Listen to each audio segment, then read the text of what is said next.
Қазір сіздермен қарастыратын есебімізде мына косинус альфаның мәні берілген екен. Және де косинус альфа плюс беттаның да мәні берілген екен. Альфа мен бетталардың қай ширекте жатқандығы туралы айтылған екен. Тек қана мына косинустың беттадағы мәнін, яғни косинус беттаны табуымыз керек екен. Ал олай болса бастайық. Бұл есепті шығару үшін ең бірінші мына жерден көріп тұрғандарыңыздай косинус альфа плюс беттаны ашайық. Сонымен косинус альфа қосылған бетта деп отырғанымыз бұл косинус альфа көбейтілген косинус бетта азайтылған синус альфа көбейтілген синус бетта екен. Және де бұл неге тең дейді? Нөлге тең екен. Ал енді қазір сіздермен синус альфаның да мәнін тауып алайық. Сонымен синус альфа деп отырғанымыз альфа бірінші ширекте жатқандықтан түбірдің алдындағы таңбасы плюс болады екен. Яғни бір азайтылған косинус альфаның квадраты. Сонда міне косинус квадраты альфа.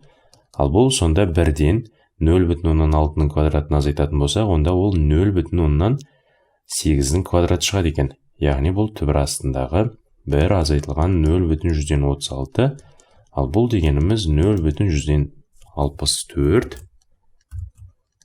Ал бұл дегеніміз 0,8-ның квадраты екен. Сонымен синус альфаның мәнін таптық.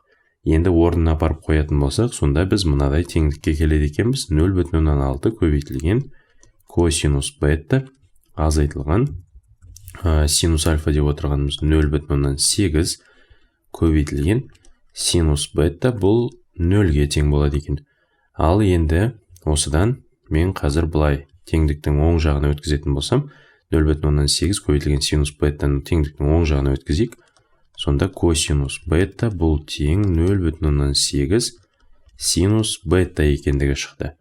Ал енді қазір біз осы жерден тангенс немесе котангенс беттаны тауып алайық. Сонымен мен қазір тангенсті табайын. Тангенсті табатын болсақ, яғни синус бетта бөлінген косинус бетта деп отырғанымыз бұл 0,6 бөлінген 0,8-ге тең болады екен. Яғни бұл деп отырғанымыз тангенс беттаның мәні 4-тен 3-ге тең деген сөз ғой. Тангенс беттаның мәні 4-тен 3-ге тең екендігін таптық. Ал енді жалпы тангенс пен косинустың арасында бізде қандай байланыс формасы бар еді, соны еске түсіріп кетейік.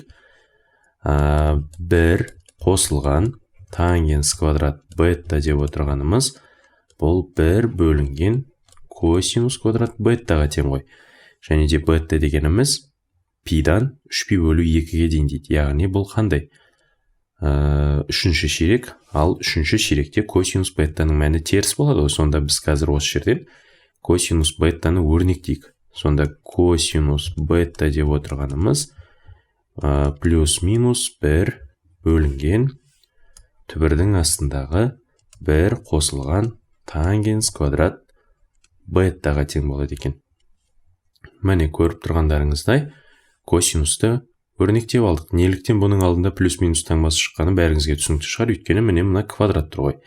Яғни косинус квадрат бетта дегеніміз 1 бөлінген 1 плюс тангенс квадрат бетта болады да, екі жағында түбірге алатын кезде модуль пайда болады. Сондықтан плюс-минус ашылады екен.